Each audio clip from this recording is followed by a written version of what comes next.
Hello everyone, in today's session I will be discussing how to play from behind and a general theory behind lose streaking. To first give you my qualifications, my name is Dankmemes, I'm the #1 performing tier 2 player in set 17, and I have been top 10 NA for the majority of the set. Relative to this topic specifically, I would say that I have somewhat of a reputation personally for lose streaking and bow opening in my games. This is definitely a strategy that I employ frequently to succeed in both ladder and tournaments. So in this session, I will attempt to answer the main guiding question behind lose streaking. I will first discuss the advantages and disadvantages of playing from behind. Then I will next discuss when in the game, as well as how exactly to start winning rounds from a weak early game board. And then finally, I will give some general tips on this topic, and then conclude the session by giving some in-game examples of these guidelines from my old VODs. All right, so to begin with, what are the general advantages and disadvantages of playing from lose streak? I would say that, in my opinion, there are three major advantages of playing from lose streak.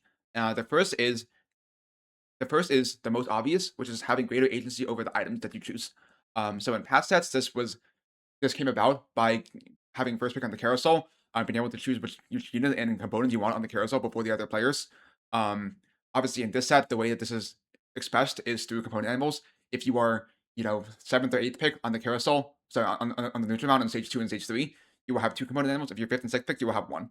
And so these component animals allow you to choose the line you want to play and allow you to choose whatever items you want. While other players with higher HP playing from tempo may have to make do with what items they randomly get dropped. The second main advantage of lose streaking is that you have a guaranteed economic advantage in the game over your opponents. And while the players who are playing tempo are using their gold to buy XP and level up, to play units to upgrade strong units on their board, and to hold units on the bench to make the board as strong as possible, the players who play from a lose streak position are able to make more earlier intervals and breakpoints, as well as gain more gold through the 5 and 6 loss streaks gold, which gives you 2 or 3 gold per turn, respectively. The final reason why you're able to obtain an econ advantage through lose streaking is that you are allowed to fit an econ piece on your board. Usually, if you're playing from tempo, you don't want to compromise your board by playing potentially weaker traits like promoting and time baker and anima. Whereas if you're playing from lose streak, you're actually able to fit in these traits and generate more econ. And in the case of like anima, you're able to generate more econ and kind of value throughout the game. Finally, the third advantage of playing from lose streak that a lot of people kind of miss when analyzing the game is playing from lose streak gives you earlier access to premium S tier lines in the game. This is a main consideration due to both the first two advantages that we discussed just now.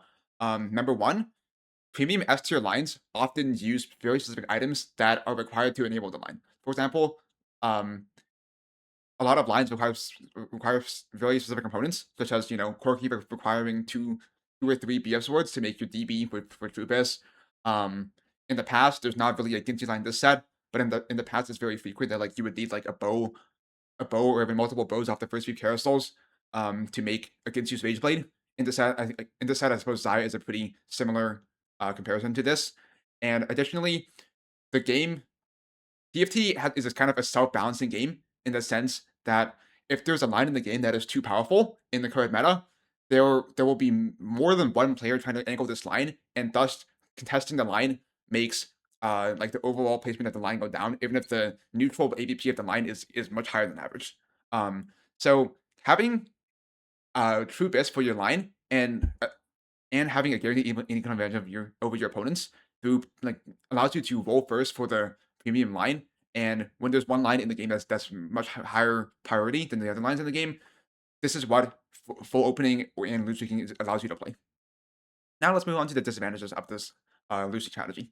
So I would say that there are several disadvantages of lose streak. Some of them are more obvious than others. I would say that one that is not super obvious to most players is lose streaking actually closes you off from access to high cap lines, most specifically fast line kind of lines. And the reason why this is that a lot of people have the misconception that, fast line is like, full open econ augment, like full open jam 3 econ augments, fast line like 4-2, 4-5, and just send it, right? This is not really the case, and this is not really the way fast hand is played at a high level. Most of the time, the way fast hand is played at a high level is you're playing from like a tempo opener, and you're able to leverage your HP advantage throughout the early in the mid game to sack stage 4 and kind of go 9-5-1. And lose streaking to any extent kind of closes off this game plan, because in order to sack stage 4, comfortably, you kind of need somewhere between 70 and 80 HP. And if you're 5-lossing, you're already at 70 HP. So it's kind of closes off your ability to fast dine, and you're kind of committed to either rolling an 8 or a lower level than that, essentially. The next main disadvantage of loose streaking is the most obvious one, right? You're like lower HP. When the way TFT works is when your HP really reaches 0, you die. So if you're 2 lives from loose streak, it's a very different game than being like 5 or 6 lives and 4-1 from tempo. And like every round that you lose from a loose streak is much more relevant to your overall placement than the rounds that you lose from a tempo game plan. And this in turn makes loose streak a bit more risky in the sense that if you kind of miss your rolldown on the 4-2, you are basically just instantly dead. Whereas if you're playing from tempo and you miss your rolldown on 4-2, you still have like a few rounds of buffer to kind of hit your board. And like maybe you can hit your board in like 5-1 or 4-5, and then you'll be fine. Right. The next thing kind of ties into this is that because you're low HP, you are required to invest more resources into stabilizing your board in level 8. So when a tempo player may be able to just, upgrade 1 or 2 units and then go 9, or even like just like buying like 1 copy of their forced for cost and go 9, a loose streak player is required to kind of roll until almost every unit on the board is upgraded. Like for example, like you're playing Corki Riven, you really have to roll on level 8 until Corki 2, Riven 2, Rammus 2 exactly, right? And this is just because as we talked about earlier, every life you lose on full open is much more relevant to your placement than every life that you lose from tempo. So you're much highly incentivized to win every round on stage 4. Finally, and this is a kind of something that's not often talked about enough, the final disadvantage of full open is the opportunity cost that you lose from full opening and not playing as long that you can, right? I think a big mistake a lot of players make, especially those who are low elo or not super comfortable with opening, a big mistake that they make is they see their board on 2-1 and they think, all right, my board's not that strong on 2-1. I'm going to full sell my board and not play any units and just like 10 loss, right? This kind of game plan somewhat neglects the opportunity cost of opening, right? And if your board is not strong on 2-1, you still have, your 2-2 shop, your 2-3 shop, your 2-4 God Choice, your 2-5 shop, all these additional shops define a strong board, right? And when you full open on 2-1 and don't play the strong boards you can and like sell your units to make econ, you're ignoring the potential that you had to find a strong board in those turns and kind of turn your game around. I mean, in that sense. So I'd say that's the final disadvantage of playing from lost streak. All right. So let's move on, and now I will go over one of the most common questions regarding loose streaking, which is when I play from behind, when should I start winning? So here I've listed kind of the 4 most common general game plans for when you should generally start winning. Obviously, these are not super rigid. There's a lot of flexibility here, but I think when you play from loose streak, most of the game plans will look very similar to one of these 4. Okay, so the first kind of general game plan from loose streak is 3 loss the first 3 rounds in stage 2 into your strongest board on 2-5. This is usually done when you have kind of some pairs early game and some potential for a strong board, but you kind of have no. Probably when you do this, most of the time you'll have like no Samuel item, and you're really waiting for the 3 cost on the 2-4 Pengu boon plus the item choice to slam your first items and guarantee and kind of confirm your like direction in the game. The second main game plan of playing from behind, I would say, is kind of the 5 to 6 loss game plan, where you're kind of losing all of stage 2 and either roll down on level 6 on 3-2 for a board, or kind of just like level to 6 on 3-2 and just play your strongest board. I think the level 6 roll down is usually played in metas where there is like a strong 2-cost reroll lines. I think in this current patch, 17.4 whatever, there really aren't that many like strong 2-cost reroll comps, so this is not super relevant in like this kind of meta. But obviously, if there's a 2-cost meta and you comp in the meta, this is a very common playstyle. I think the more common way you would end up doing this 5 to 6 loss into the strongest board would be when you're kind of like holding early pairs in the early game, but you specifically need like 2 item anvils to kind of like set up your line. So for example, let's say like our best line in our spot is Xayah, and we need 2 item animals on 2-7 to kind of play Xayah and like get the bows. So we need to play Xayah, right? We'd want to do this game plan over like 3 loss, and then play strongest board, because even if our board is strong on 2-5 and 2-6, we're losing the potential to like play our correct line because we don't have the item animals necessary to like play this composition, right? Another big dilemma that I want to talk about in this kind of game plan is whether or not you want to sack 3-1. I think a big kind of enabler for a lot of lines and a big kind of spot where you get direction from is your 3-2 augment. I think like the most extreme example I can give it this is like your 3-2 augment is like trait tree or something. And if you take a sort of like direction or barrel augment, like something like trait tree, dumbify, spreading roots, cosmic restart, any of these type of augments on 3-2 really incentivize you to hold component animals for this 3-2 augment. Because obviously, right, if you take like the trait tree, you would want to have component animals to see what like items that you wanted to make based on your animals, right? And so it's a really big dilemma whether you want to lose 3-1 or not. And I would say like the more unclear your direction is, then the more you would want to click to just sack 3-1, 6,000, and commit to your line after seeing a 3-2 augment. For example, like it's not always the case, right? Like let's say our board is good on 3-1 and we're like hard committed to Zaya. Then you can just go ahead and pout the animals, take all the bows, and just hard commit to Zaya. Right, that's fine. But a lot of times when your direction is not super clear and there's like still a lot of ways that your game can go, you'd want to sack 3-1, even if your board is good, and wait until your 3-2 augment to pop your animals. Alright. The third kind of general game plan from Loose Streak is 8 loss into a level 7 rolldown or level 7 and play strongest board. And this one is pretty well known, right? You just take like when there's like a premium 3-cost line, such as in this meta, there's like Samir or Ornn. The line is just you can augment 2-1, level to 7 on 3-5, and roll for your 2-star 3-cost board, right? This is very common, and I'm pretty sure most people know how to do this, right? I think the other line that is slightly less common or slightly like less thought about is level 7, and you spike off the 4 costs that you get for the 3-4 Pengu offering. It's really 1-star 4 costs are kind of balanced in a sense that unless somebody has like a 2-star 3 cost on the board, most 1-star 4 costs with good item setups are going to be stronger than any other carry that people can obtain before 3-5 or like on 3-5 and 3-6. So a big way to come back into the game is you like get a good 4 cost for your line on the stage 3-5 carousel, and then you just on 3-5 you just put that on your board, put that on it, and spike off that. And it doesn't necessarily have to be like the true best 4 cost for your line. For example, like if we're playing Zaya, we could also use Corki. If you're playing Corki, we could also use Zaya. If you're playing AP, we could use like Nami, Karma, LeBlanc, Aesol, all these units, right, to stabilize our board. But generally, 1-star 4 cost with 3 items is a great way to get back into the game from Loose Streak. And finally, the last major game plan from Loose Streak is kind of like the full 10 loss into level 8 rolldown game plan.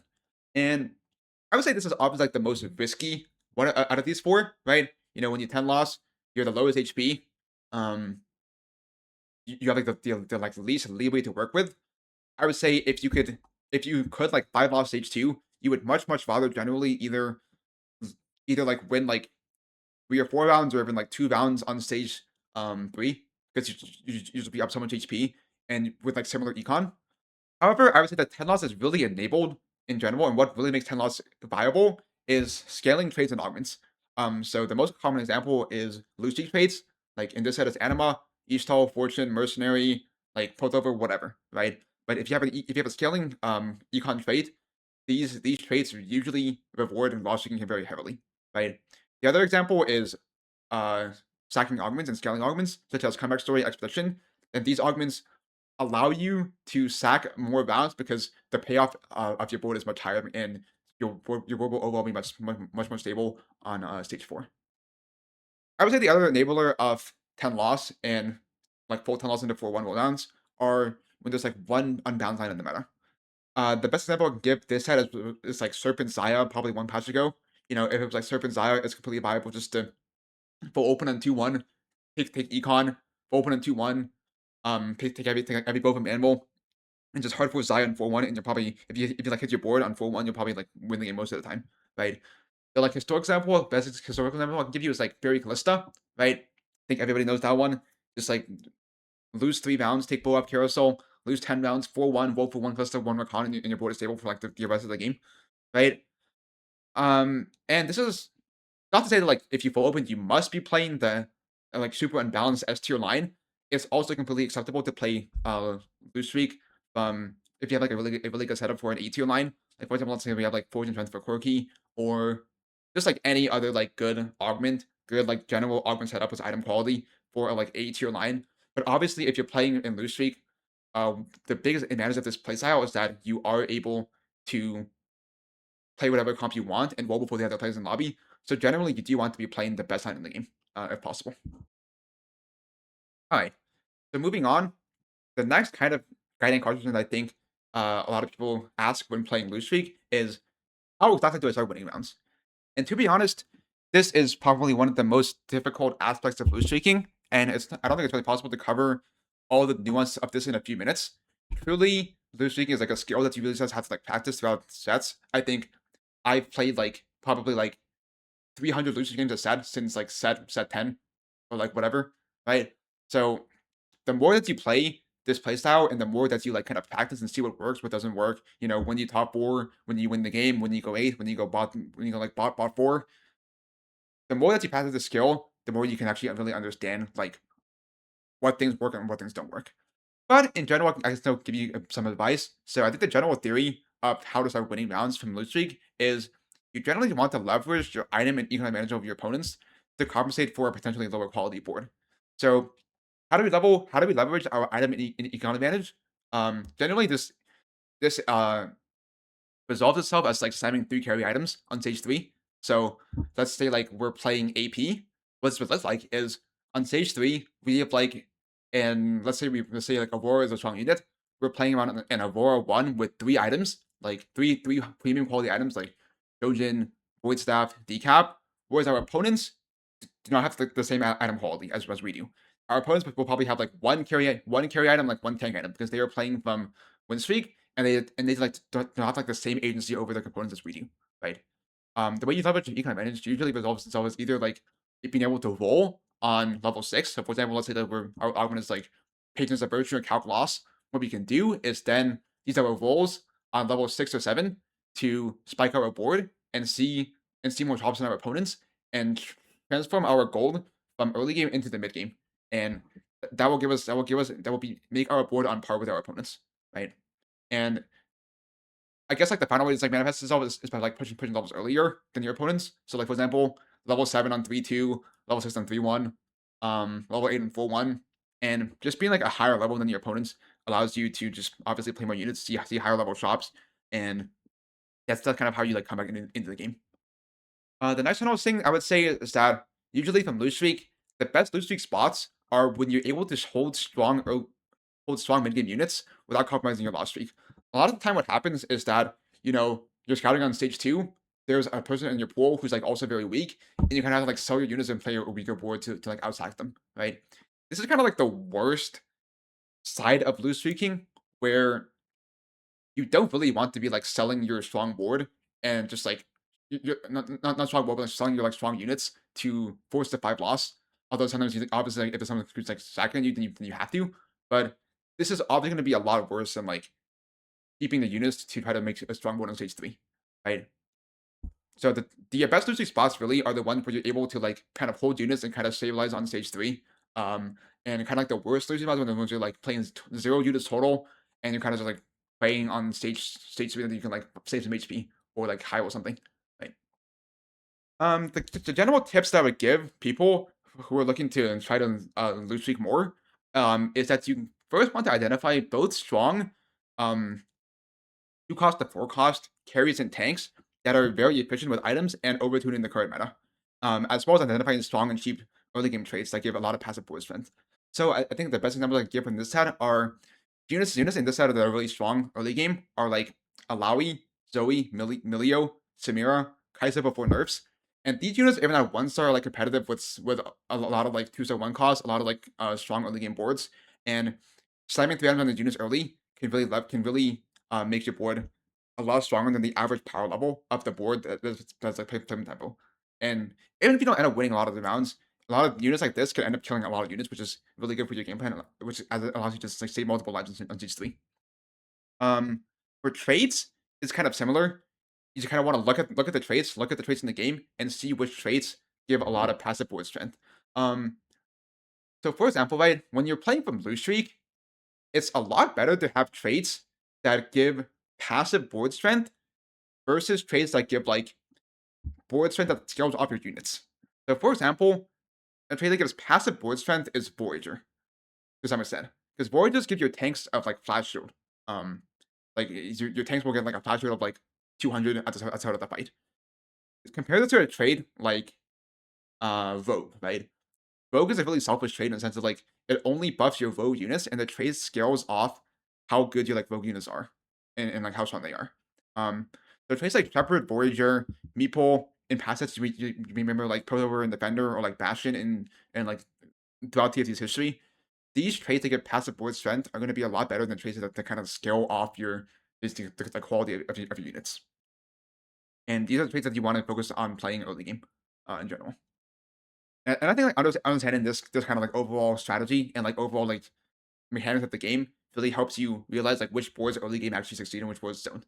Because like a lot of time people tend to play around like some like random like 2 costs and 3 costs on their board in the mid game that don't really make sense to play. Like, you know, some units like Gnar, units like Gnar, units like just like rogues in general, like snipers, a lot of other like combat traits from units like Fate Weavers.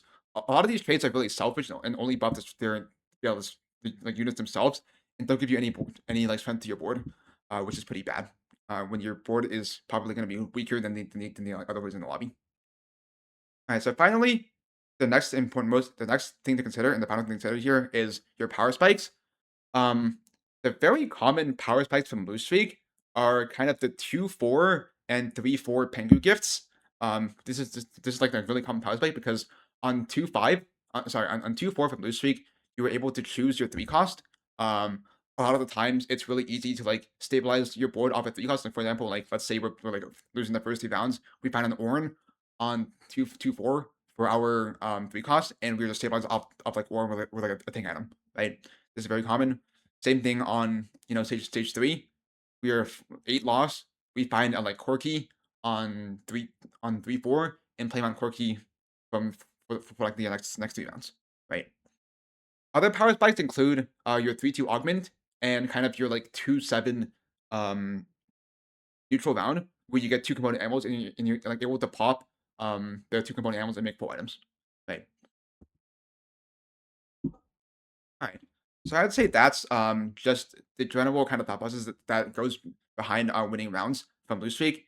And now finally I'll talk about some specific tips for Blue Streaking. So the first thing I would say is that if you are contested on a Blue Streak game plan, unless you are comfortable losing your streak and making a board, you must prioritize your econ and your like Blue Streak over everything else. So for example, right, what is better?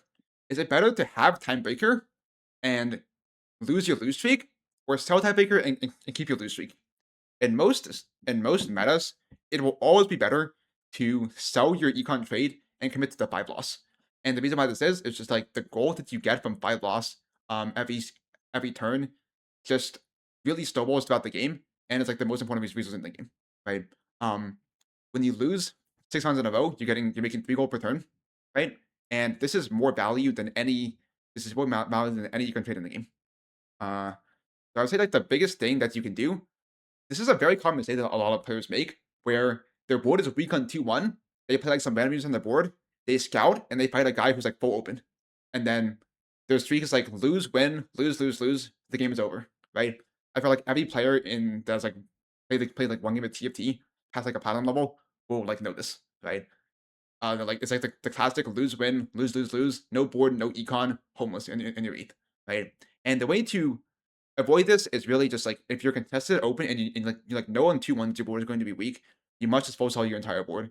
And just like hope the other player is not going to full sell their entire board. Because if you are lose streak, the most important thing in every game, econ trades don't matter, casual trades don't matter. The most important thing is that you keep your 5 loss. You should power that over everything, even like holding units. All right, the next thing I'll say is that the EV of lose streaking really, really heavily plummets when 2 or more players in the lobby have the same strategy. This is for several reasons. The most obvious reason, right, is that like if you know both players full open, both players streak gets snapped, and neither player is able to like have like that much econ in the game, right? The other and less obvious reason is that when there's two players both trying to play a lose streak, you are less able to hold units and try to like play a strong board, right?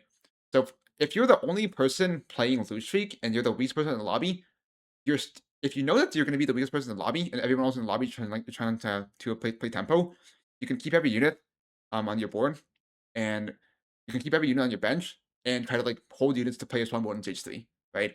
However, if there's another player opening you, you probably have to like sell half your units or like play like at the most like one of units on your board to like keep your loss streak, right?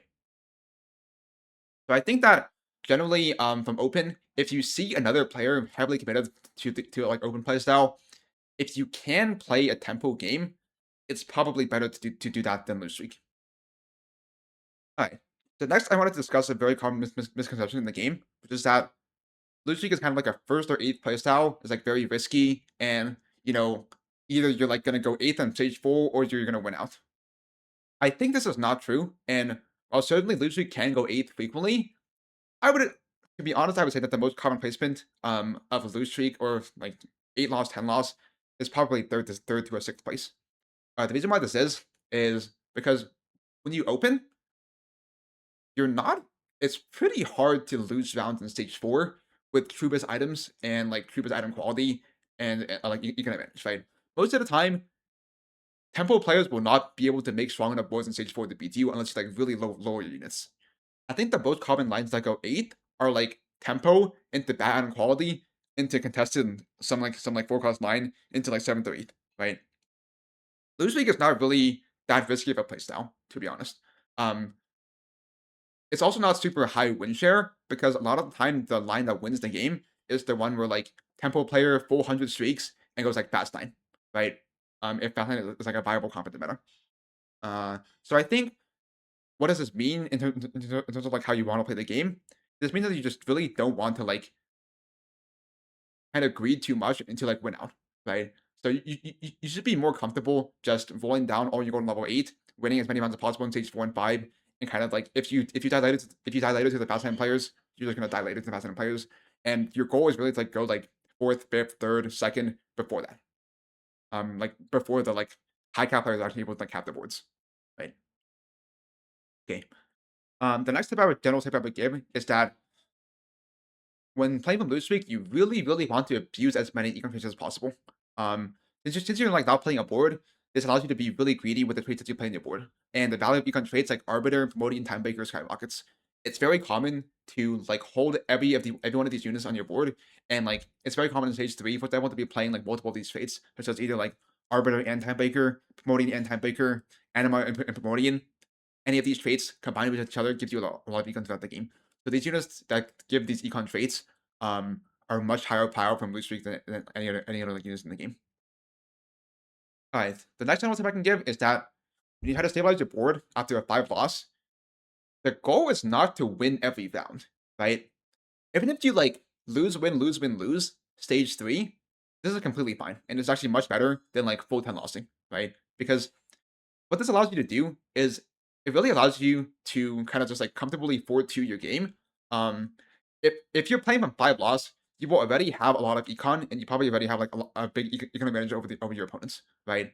So being able to like comfortably forward 2 with like still having three to 4 lives, this basically massively improves your game state versus like full 10 loss and you're like forced to full 1 and just play. The next tip that's specific to this set, maybe not to this set, but to like this balance state in the past, the amount of damage that they take on the stage, the amount of damage that they take per stage is kind of different. But in this set, 10 loss on being 10 loss on 4-1 and being 1 life versus 2 lives is a very, very big difference. So a lot of the times when you 5 loss, your average HP is probably going to be around 70, right? And then on stage 2, if you get on stage 3, sorry, if you get 6 out every turn, you take 12 damage. So let's say there'll be 10 loss, and we take 12, 12, 12, 12, 12. That's 70 minus 60, which is 10 HP, right? 10 HP is probably just going to be 1 life. Whereas if you're like 16, 17 HP, you will probably be 2 lives. And this is why when you play from full loss, if you commit to like a 10 loss strategy, it's very, very, very important to kill at least 6 or 7 units on stage 3. right? As this allows you to save a life, and the game state is much better because if every life is like so precious, having 1 versus 2 is a huge difference, right? So if you're playing from 10 loss, always try to like make a board, always try to like scout every turn, and like even if you can kill like 1 unit per round is a really important distinction. Um, and a lot of people just sit there and like don't scout, don't move, like, oh, I'm like losing anyway, I'm just gonna like not do anything. But in this current game state, it's really important to scout and try to kill like at least some units in stage 3 so you can be comfortable in 2 lives in 4-1. And finally, the most important advice I can give you is that just because your board is weak on 2-1, again, does not mean you have to lose streak. You need to be really sure that you are just not always opening for no reason. Again, a lot of players who are not super comfortable with the game may tend to just like full sell their board in 2-1 when they don't like the 2-1 board.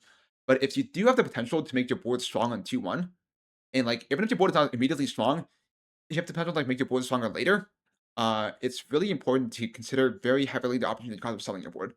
And while I think loose streaking is probably better than mixed streaking in a lot of spots, I would generally say that if you have the choice between playing a tempo game and the choice between playing a like loose streak game, I would almost always want to play a tempo game because like I think playing the game from higher HP opens up so much more avenues later down the line. All right. So that's pretty much all the tips I have. I think now I'm going to look at some VODs from my own gameplay that I think reflects how these tips translate in actual games. All right. All these games are from tournaments. I think the first two are from the Box Bash, and the third one is from the recent Tactics and Shouls. Okay, so let's kind of get into the VOD and just take a look at how loose streaking is kind of played. All right, so this game, I think I don't have the open arbiter. I have a opener that includes 2 time breakers as own Pantheon. This is a big indicator that I want to like loose streak or that like I can loose streak, right? Obviously, like if I could play a strong board around the time breakers, I'd rather do that. But if I do have to open, having the 2 copies of time breakers is very high value because if I do find the third time breaker is a huge amount of value throughout the mid game. So here I see calc loss. This is probably the best economic in the game for loose streak, and I would say that if you see this argument, you should always be clicking it if it comes up with loss streak, just because it gives you so much gold. It really just is like the perfect loose streak augment. It gives you exactly what you want. So here I take calc loss. Again, there might be some people in the lobby who are like also trying to sack. So a big thing is to play the weakest board that you possibly can. Here I do want to keep my econ trades, but I make sure to just like follow my Zoe and backline my Leonas, so as I do not accidentally win the round, as that would be very bad. Right here, as you can see, if I played a tempo, if I played my strongest board this turn, I probably wouldn't want the round. So this is very important. And you can see that like I'm this stage, I'm abusing the arbiter trait for econ. Right, even though I'm not probably gonna play arbiter later down the line, I have a lot of econ right now with the arbiter chance to farm gold, which is very important to get on your board. As like since you don't really care about your actual stuff of your board, every econ trade is super high value. And so here I'm kind of concerned that someone in my pool will open on me, specifically the Lysandra player. So I opt to sell my arbiter here and commit to this Pantheon Ezreal and only playing 2 units. And as you can see here, this player actually did full sell most of his units and like try to trap his board to lose the round. And so outsacking this player is actually very important. And this is where a lot of players might go long and like accidentally win this round. So always be aware and always scout the lobby and always count like if players are trying to open on you. And also, never assume that the players in your game are going to act rationally. Always, right? If there's any chance that you think someone might open on you, I would just say better safe than sorry. Just force all units, right? Because again, like the worst thing you can do from loose streak is lose your streak. All right. So in this game, I think the next thing to consider from loose streak, I do end up finding time maker here on these turns, which is great. But the biggest thing that you want to consider from blue streak is what line do I play, right?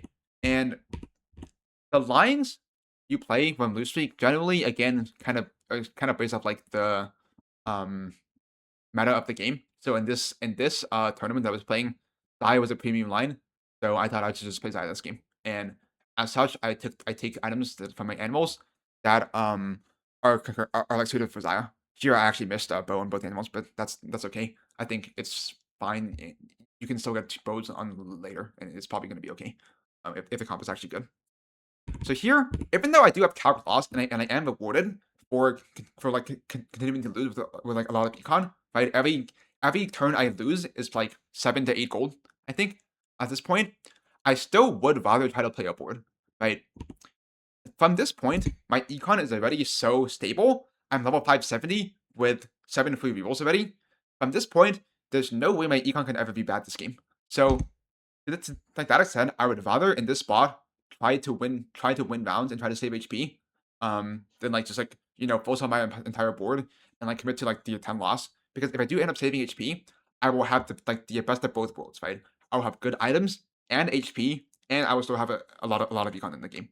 So I would say making this Pantheon 2 and like trying to play strongest board is very important.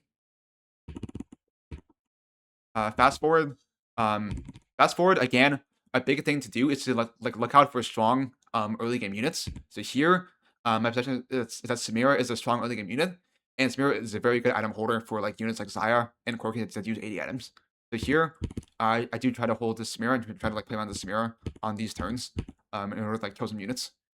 And you can see that like even though I don't end up actually winning every round, I do end up winning 1 round here on 3-2 against a like tempo player.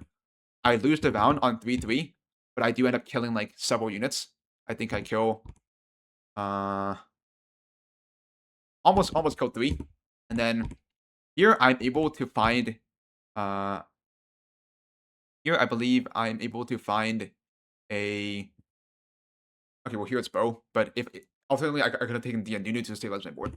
But here I was able to take a ribbon with a bow, which is a strong unit that allows me to stabilize my board on stage 3. And here I did end up nationally Zaya, which is what allowed me to win the 3-6 and almost win the 3-7 round. Alright, so this game, the key thing for this game, I think, is make sure that if there's any chance that somebody opens on you, you just sell your board. And try to stabilize on 3-5 with good item quality. And additionally, always be willing to play the strong side in the current meta. And also try to abuse the econ trades as good as possible, including Arbiter and like time picker this game. Alright, moving on to the next game. I think this game is somewhat similar, but not entirely. Let me mute that. So this game, I have what seems to be a pretty reasonable opener. This game, I have 3 Primordians on 2-1. This opener could go into Temple or could also be Loot Streak, right? I think a mistake people would make is like, oh, see, like, oh, I have 3 Primordians, let's just force win streak on 2-1. This is not necessary, right? So here, I opt, because my board is just it's not immediately strong on 2-1, I opt to take a scaling econ augment here, patient study, and kind of just like sack a few rounds in this game. So here, I think a lot of players may see like, Vexite 2, Cho'Gath plus whatever, and just like level the 4 here and try to like summon every item and play a strong board, right? But in my opinion, I think that a lot of the times, another benefit of loot streaking that you are able to choose your direction more reasonably, right? So in this game, if I pop my animals, I have to commit to my items on 2-1. Whereas like if I instead sack a few turns and I like scout the lobby for a few rounds, I am then able to see what other people in the lobby are playing and make a more informed choice about my own line selection. So here, I end up not summoning any item, waiting for upgrades. Now, crucially, right, I don't actually like sell all my units on my bench to make 10, right? So some people might like just see like they're bored, or like, oh, I'm losing, let's just make 10. But this game, I think it's really important that I hold my units this game, because if I do hit the Cho'Gath 2, the Velvet 2, the Briar 2, I will then be able to make a strong board on this stage, right? So here, nothing. I do end up making my first head on 2-3, and I do end up not summoning any item and losing every round in this game. So fast forward a little bit. It is at this point where I reach level 5 naturally with my augment, and I then decide after scouting the entire lobby, I see that, there's like 4 AP players, one guy playing quirky, and then like one guy playing something else. And I'm able to determine from my scout on this stage that there's only one other player in the lobby playing Xayah. And that's how I decided that in this game, Xayah is probably my best line. So because I didn't like commit to the line on 2-1, and I scouted the lobby for a few turns and made a more informed choice, I'm now able to make a better decision regarding line selection than if I just like pop both animals on 2-1 and like hard committed without seeing any like other players in the lobby. Right. So now I do end up playing my strongest board around this Vexite 2 and this Urgot, and I think I made a small mistake here. I tried to sack I tried to sack this round to confirm my 5 loss. But I didn't make my board weak enough. I think in hindsight I probably should have just removed my Rek'Sai, as that definitely would have been enough. But again, it's even though I made a mistake, the theory is still the same, that it's always better to keep your 5 loss, even at like any extent. HP on stage 2, in my opinion, is kind of like one of the most fake resources in the game. Ultimately, your HP does not really matter as long as your board is strong at some point, and you are able to leverage your opponent animals on the neutral round to make your board better. Okay, so at this point, once I see these shops, and I'm able to find like Cho'Gath 2, Maokai 4 Baller, now I'm able to make a strong board. So I just go ahead and level the 6. This turn I have a level advantage on my opponents. Because I'm trying to play a board now, now that I have like Velvet 2 naturals, I'm able to play a strong board on this stage and kind of come back into the game this way. In this game, I did end up 5 streaking, or I guess 6 streaking, until 4-1. And I played into a very comfortable Xayah game where I was able to have good econ as well as good item quality, as well as a strong board in stage 3. And so this is kind of like the ideal, the like perfect loose game to me, right? This is like kind of the ideal way that a full open game should go, where you're able to make a strong board in stage 3 and kind of like win a lot of rounds in stage 3. Obviously, like, it's really good to like 5 win stage 3. If you were 4 win and like even 3 win on stage 3 instead, it'd still be fine. Obviously, not as good, but it'd still be fine. The point is just that you have enough econ to play the game, while also having good item quality, which is like not guaranteed if you play the game from tempo, right? Either you will lose rounds in stage 3 because you have bad item quality, unless you like how your items, or you will not be able to like, or you will just like have HP while having to make suboptimal items in your game, right? Okay, and for the final game I wanted to show here, this is a game from the Lost Tactics and Shouls recently. This game, I believe the Arbiter was not Leona Print, so because my opener, I did not get dropped really high priority units this game, I opted to make 10 on 2-1 and pursue a more scaling game plan. Obviously, like if I found units to play, if my board is strong in these turns, I would be willing to adjust that. Alright, so here, because my board is not very good on 2-1, I really just want to look for any sort of like econ augment that can give me enough gold to roll down early and like 4-1 if I have to. Right, so here I end up choosing Patience as a Virtue in this spot, just because I think it's a premium silver econ augment this game.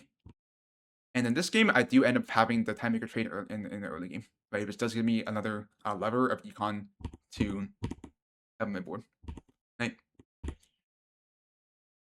So this game, I don't think anyone in the lobby was opening, but if there was someone in the lobby opening, I would probably sell my Time Maker this game, because I think that probably, unless I'm actually able to make a board in stage 3, I think with Patience of Virtue specifically, there's definitely some potential to make a board in stage 3, like such as like leveling the 6 on 3-2 and rolling for your board.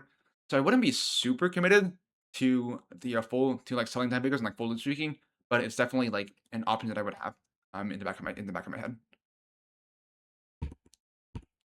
Here, this game I just played around the Time Maker stage 2. We made board as weak as possible on this stage to try to guarantee the 5 loss, and I do end up 5 lossing this game. And so I think this turn really shows the importance of not popping your animals before 3-2, right? So this game, my direction in this game is very unclear. I think there's a lot of different ways that this game could go, based on like the meta, and I think like any comp that I could play, any comp that in the game is still potentially playable from this spot. So to that extent, right, I really need to see my 3-2 augment before I actually make any decision regarding my items, right? In the spot. And that is what I do. I just sack one more. I don't pop any animals. I do not win in the round, but that's okay. The most important thing is like having that the like correct item quality in the game. And here I do end up seeing the augment Cosmic Restart. I think there are a lot of augments similar to this or like this in this vein that would perform a similar role on this time in this spot. So I do need like direction in the spot. It's not clear to me what I want to play here. So I do end up going in that. And you can see here, this is another example of how to make a board from loose streak. So here I have 21 rerolls and 92 gold on 3-2.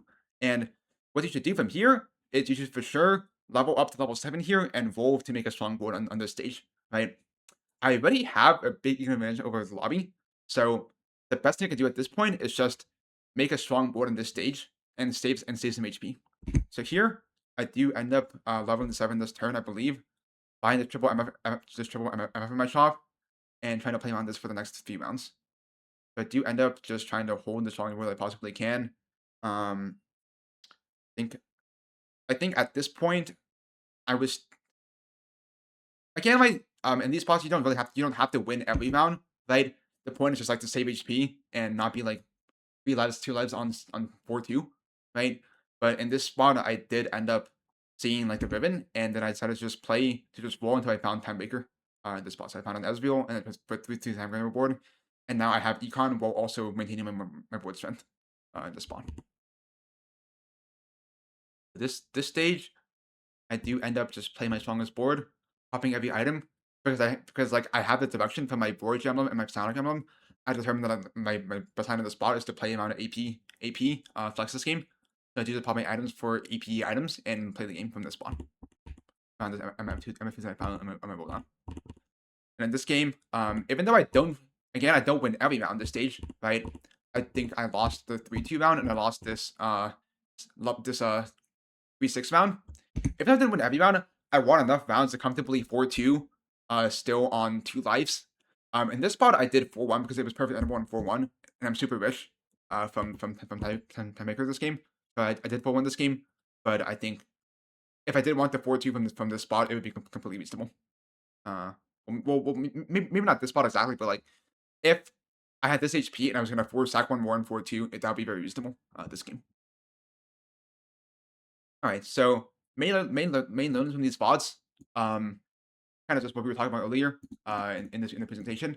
Just number one most important thing from loose streak is to prioritize your loose streak above all else.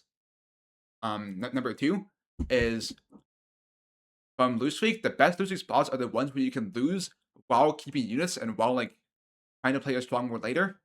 And number 3, make sure to not commit your direction until you actually have something that gives you direction. All right. So that's pretty much it, I think. That's like my overall presentation of how to play from behind. I hope that the information here was useful. And yeah, hope to let me know if there are any questions, I guess.